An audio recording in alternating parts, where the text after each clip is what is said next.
What if I told you that buying pre-construction in Puerto Vallarta could either make you money or cost you sleep? It can be an amazing opportunity, but only if you know what you're getting into. We've all heard the horror stories of people losing everything in a deal that didn't pan out. And you've probably also heard a tale or two of someone who made a killing in capital gains finding the right pre-construction deal at the right time. And guess what? Many of those opportunities still exist right now in Puerto Vallarta. And pre-construction isn't something you necessarily want to ignore. After all, the greater the risk, the greater the reward. As Barbara Corcoran, a renowned American entrepreneur and real estate investor featured on Shark Tank as one of the judges, so you may have heard of her. As she says, if you're highly risk adverse, it's not even worth investing in real estate. But can you assess the risk level before you're investing to ensure you're comfortable with a particular pre-sale and it meets the level of risk adverse that works for you? The answer is yes. In this video, I'm breaking down the pros and the cons of buying pre-construction here in Paradise so you can avoid rookie mistakes and make the smartest choice for where to put your hard-earned investment capital. Or in some cases, your life savings.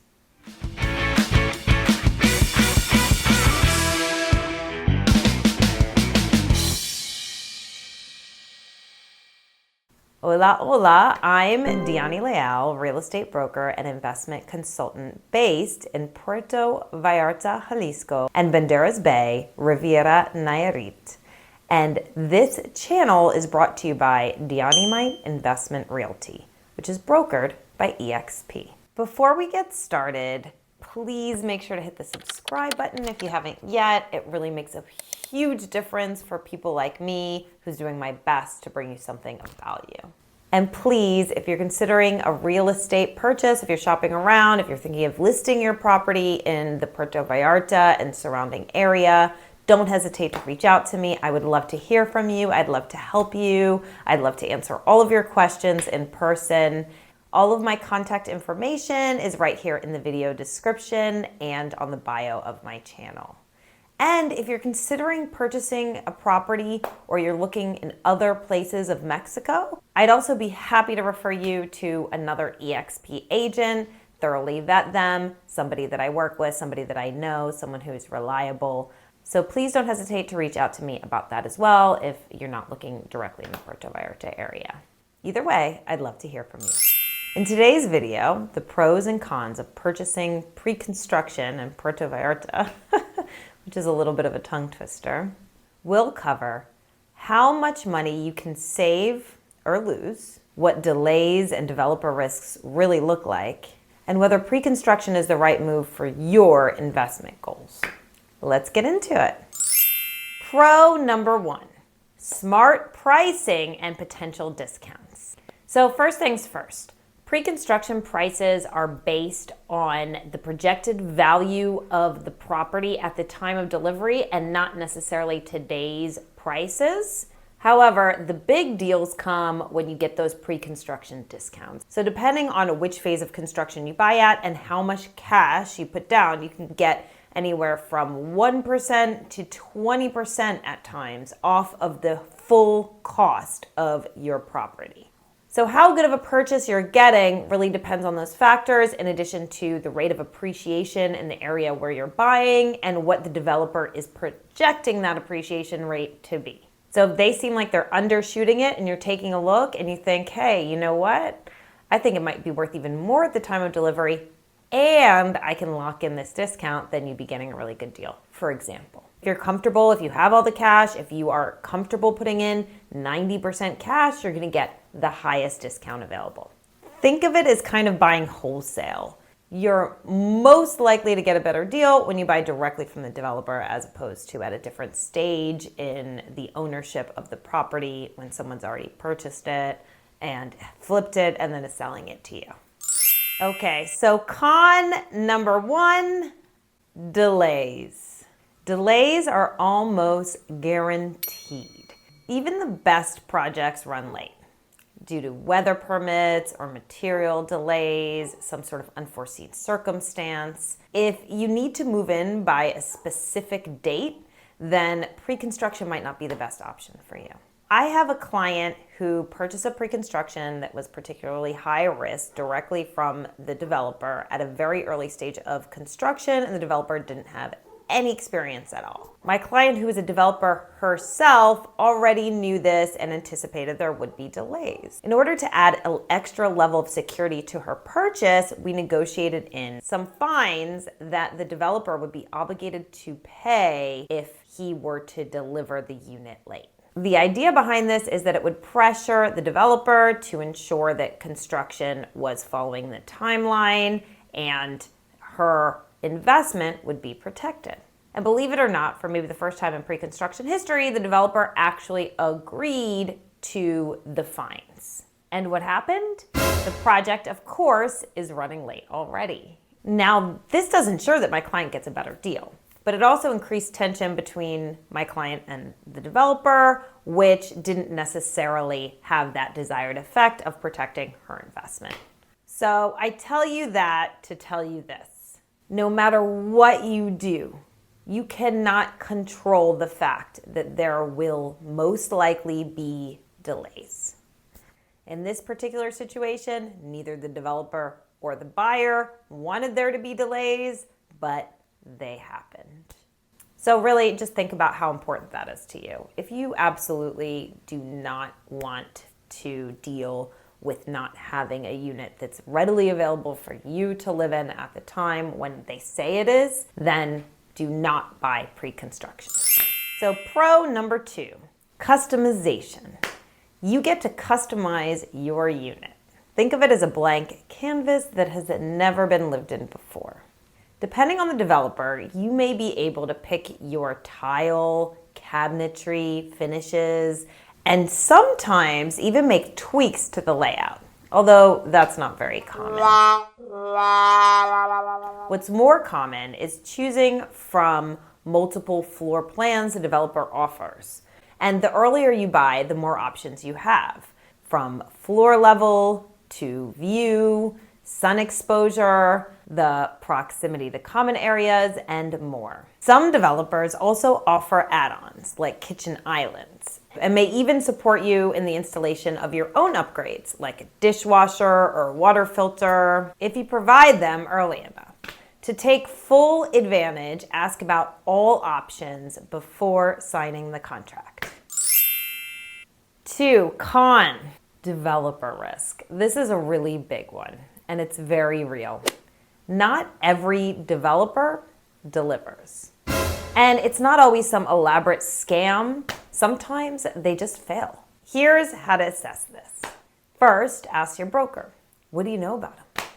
What's their reputation amongst other agents, clients, and locals? All of these details are really important. Can they show their past projects? Do they have references? And also, how are they funding the construction? Have they secured bank financing through independent investors, or are they depending on sales to fund the construction of the project? Because if they're depending on sales to ensure that operations run smoothly and move forward, that's a big red flag. Just to give you a little example of what the market looks like in Puerto Vallarta right now, it is April 2025, and right now, out of all of the active listings in Puerto Vallarta, there are 30 months of inventory. So what that means is if all construction projects came to a halt, if all new listings were canceled and nothing more was ever put on the market in Puerto Vallarta, the amount of listings that we have would last for almost 3 years. That's a lot of inventory. What's more is that 65% of that inventory is pre-construction.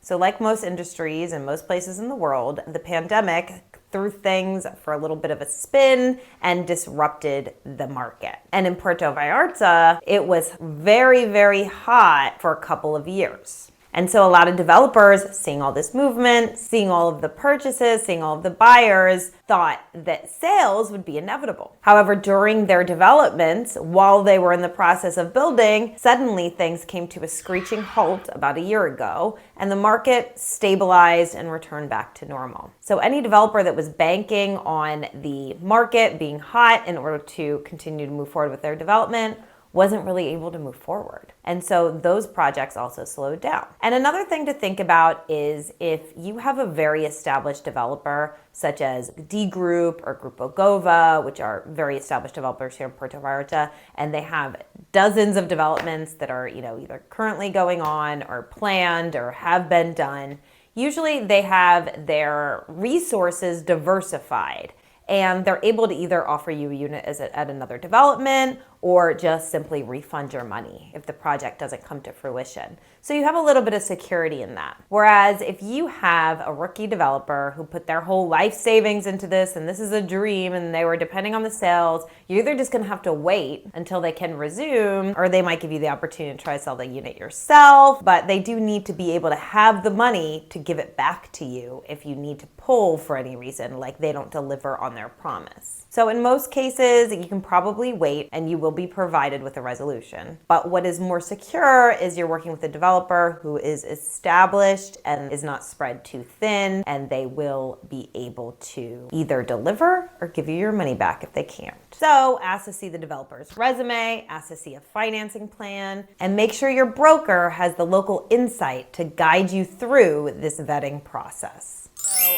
pro number 3. Flexible payment plans. Developer financing is easy. It's interest-free. They don't run a credit check. You just sign up for the payment plan, leave whatever deposit you've agreed on, and boom, you're all set. Instead of paying 100% up front, you usually pay something like 30% down, lock in some level of discount that works for you, and you can pay the rest in installments or just at delivery, whatever you are able to work out through your broker and with the developer. It's also very uncommon for a developer to have any sort of early payoff penalty or anything like that. So you have the flexibility to make bulk payments when economic conditions are in your favor, such as a good exchange rate, or maybe you just got a big bonus at work or made a great sale. You can just go ahead and make that transfer at your leisure when it works for you within the time frame of the construction. There's also added flexibility with additional financing. For example, banks are only going to finance a property that has a deed because that's a property that exists. So many developers will offer you a payment plan that works with the cash that you have, and then you can make the rest of the payment at the time of the deeding, which usually happens about 6 months or so after the delivery of your unit. This is another situation where you just want to make sure to talk to your broker, to talk to the developer, to ensure that you're aware of all of the different options for payment plans that might be open to you. Because even if there's a grid of payment plans that's listed and all of these structures mapped out, you can still negotiate and just let them know what amount of money you have now, what amount of money you're going to be able to pay when, and find whatever payment plan works for you. Okay, so con number 3, you're buying an idea. Technically, you're buying a promise, not a property. You can't walk through the unit, you can't really test the view. And the renderings, they're not always realistic. But if you wait until a little bit later of a phase in the construction process, you might have the opportunity to test a model unit. And this can help you visualize your space. In some large developments, earlier towers may have already been built. So even when you're buying at phase 1 of pre-construction, you can still check out the previous towers and get a real vibe for what the project is like. And that's a huge advantage, and another big advantage with going with a larger development and a more established developer. So before we wrap up, I want to throw in one extra thing, which is a myth buster. I cannot tell you how many of my clients have found information online that you purchase pre-construction through escrow. I can tell you that in my experience, that's not true. That is not the industry standard. I have yet to meet a developer or development that accepts payments through escrow. That is not how it works in pre-construction in Puerto Vallarta. That's how all resales work. So if you're buying a property that's already been built and you're planning on going to the notary and doing the whole thing and you're not messing with pre-construction at all, you should definitely be expecting to make a payment through an escrow service. And escrow holds all the funds until the property is delivered, the deed is signed, and the seller receives their money on that same day, and everything's pretty organized in that way. Not in pre-construction. There may be very few developers who do accept escrow as a payment method, but I have yet to know who those developers are. However, for some reason, there's a lot of misinformation circulating online about this. And just about every pre-sale that I have, somebody brings it to my attention that they think they should be paying an escrow. So I do want to take the opportunity to let you know that's probably not the most realistic expectation. The biggest protection you're going to have for your funds is your signed contract. That agreement is legally binding. It should be very detailed. You should definitely make sure that it's reviewed by a contract attorney who can look through all of the details of the contract and let you know the biggest risks and the things that are in your benefit and really how to evaluate the contract itself. The way the pre-construction process works is you first put down a hold deposit. That hold deposit is usually about $5,000, $10,000, and it's fully refundable. That's to make sure that you've reserved this exact unit that you really want, as pre-construction is kind of a free-for-all and people are just showing up. Inventory tends to move fast sometimes, and you could really have your heart set on one unit and then tomorrow it could be gone. So you put down this hold deposit, then you send all your information and they draft a contract for you. And that contract is something that you have the time to review. And that's the thing you should really be taking very seriously. You might sign also via DocuSign as a provisional contract, but the one that's particularly legally binding is going to be your physical contract, which should be signed in blue ink. If you can, if you're in Puerto Vallarta, if you have the opportunity, do try to make sure that you have a physical copy of the contract. Some developers will only use that kind of a contract, so it really just depends on how the process looks. This is your main source of security for your funds. Also, make sure to keep track of all of your receipts. And there should be an exchange at that point that is between you, your broker, the developer's broker. However, everything's all ironed out and you keep track of all the communication and all the details of everything. If you're not comfortable with that, then that is another reason why you might not want to go with pre-construction. So, is pre-construction in Puerto Vallarta worth it? It definitely can be. You just need the right information, the right team, and total clarity before you commit. If you're curious about current opportunities or need help breaking down the risks and rewards, I'd love to chat. Drop your questions or thoughts in the comments, and don't forget to subscribe if you haven't yet. Until next time, bye.